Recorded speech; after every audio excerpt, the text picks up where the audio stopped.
Convicted murderer Wade Wilson is sentenced to death. We brought that to you yesterday as breaking news. The question now is what happens next after sentencing? Wink News anchor Annette Montgomery is in studio. Annette, what are the next steps? Well, Russ and Amanda, death row inmates shower every other day, eat 3 meals, and have access to radio snacks and 3 13-inch TVs without cable in their cells. But of course, there are a lot of things Wade Wilson won't have access to, like AC or the freedom to be with other death row inmates in his institution's common room.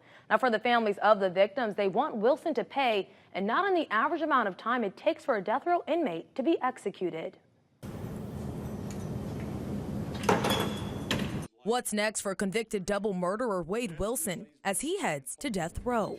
He will pay the ultimate price, the highest penalty we carry in Florida, because of the heinous, atrocious, and cruel things he did to these 2 victims. It's a question with a clear answer laid out by the Florida Department of Corrections. This defendant is no idol.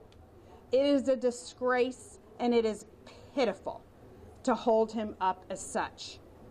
This defendant is now nothing more than a number in the Florida Department of Corrections awaiting death.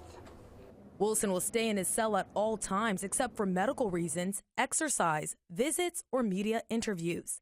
Eat 3 times a day beginning at 5 a.m. and ending between 4 and 4:30 p.m.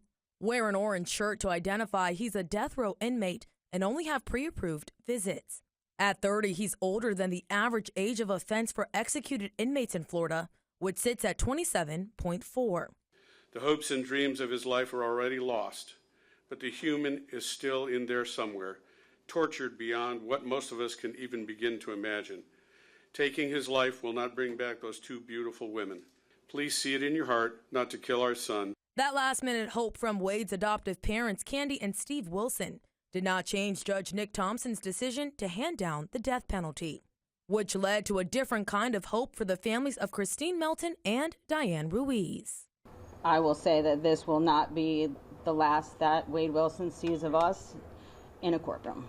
And I will be there at the execution. That's a promise.